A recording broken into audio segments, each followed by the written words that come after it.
सद्गुरु कबीर साहब भारतीय संत, कवि और दार्शनिक थे, जिनका जीवन और शिक्षाएं मानवता के लिए प्रेरणादायक है।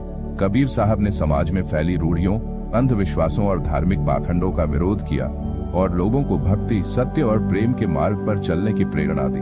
वे एक ऐसे संत थे जिन्होंने भक्ति आंदोलन को एक नई दिशा दी और सत्संग और सत्य ज्ञान का महत्व बताया।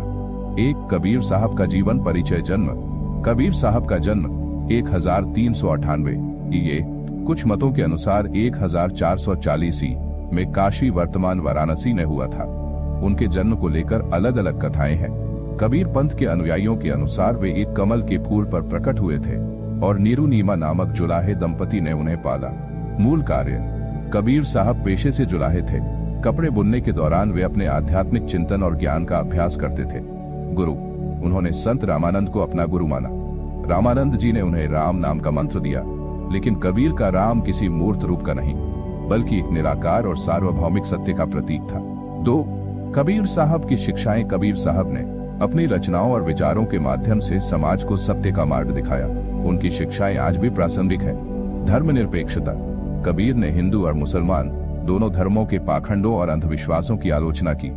उनका मानना था कि ईश्वर तक पहुंचने के लिए किसी विशेष धर्म, जाति या पूजा पद्धति की आवश्यकता नहीं है। सत्य भक्ति। कबीर ने निराकार भक्ति को महत्व दिया। उन्होंने ईश्वर को निर्गुण और सत्पुरुष के रूप में परिभाषित किया। प्रेम का संदेश। उनके अनुसार प्रेम ही परमात्मा तक पहुंचने का सबसे सरल मार्ग है। सादगी और नैतिकता। कबीर ने बाहरी आडंबर और दिखावे से दूर रहने और सादा जीवन जीने पर जोर दिया। सद्गुरु का महत्व। कबीर के अनुसार सत्य का मार्ग सद्गुरु के ज्ञान और मार्गदर्शन के बिना संभव नहीं है। 3. कबीर साहब की काव्य शैली। कबीर साहब ने अपनी शिक्षाओं को दोहों, साखियों और पदों के माध्यम से व्यक्त किया। उनकी भाषा सरल, सहज और जनमानस के अनुकूल थी।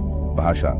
कबीर की भाषा को सधुक्कड़ी या खिचड़ी भाषा को सधुक्कड़ी या खिचड़ी भाषा कहा जाता है, जो हिंदी, अवधी, ब्रज और रमैनी और पद की शैली में अपनी रचनाएं लिखी।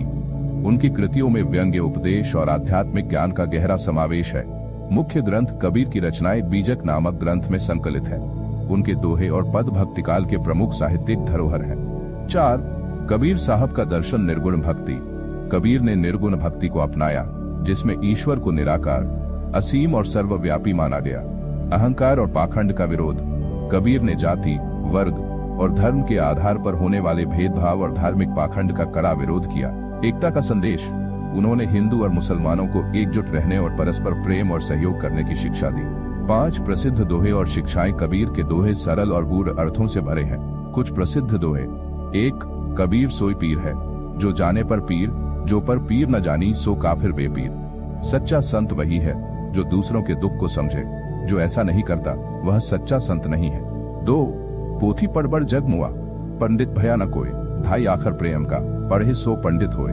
विद्या का सार प्रेम में है, न कि केवल पुस्तक में। 3. बुरा जो देखन में चला, बुरा न मिलिया कोय, जो मन देखा अपना मुझसे बुरा न कोय। दूसरों में दोष ढूंढने की बजाय अपने अंदर झांकना चाहिए। 6. कबीर का समाज सुधारक रूप। कबीर केवल एक संत ही नहीं बल्कि एक समाज सुधारक भी थे। उन्होंने समाज में व्याप्त कुरीतियों, जातिवाद और धर्म के नाम पर होने वाले अत्याचारों का विरोध किया। समानता का प्रचार। कबीर ने जातिवाद और भेदभाव के खिलाफ आवाज उठाई। अहिंसा और सहिष्णुता। उन्होंने सभी धर्मों और संप्रदायों में सहिष्णुता का संदेश दिया। 7. निधन। कबीर साहब का निधन 1518 ही, कुछ मतों के अनुसार 1448 में हुआ। उनकी समाधि मधर, उत्तर प्रदेश में है। मधर को लेकर यह मान्यता थी कि यहाँ मरने से व्यक्ति को मोक्ष नहीं मिलता। कबीर ने इस अंधविश्वास को तोड़ने के लिए मधर में देहत्याग किया। कबीर पंथ। कबीर साहब की शिक्षाओं पर आधारित कबीर पंथ नामक संप्रदाय स्थापित हुआ। उनके अनुयायी आज भी उनके संदेशों को फैलाने का कार्य करते हैं। निष्कर्ष। सद्गुरु कबीर साहब का जीवन और शिक्षाएं आज भी प्रासंगिक हैं। उन्होंने सत्य, प्रेम और मानवता का जो संदेश दिया, वह समाज को एक नई दिशा देने की शक्ति रखता है। कबीर केवल एक संत नहीं, बल्कि मानवता के हितैषी और सच्चे मार्गदर्शक थे।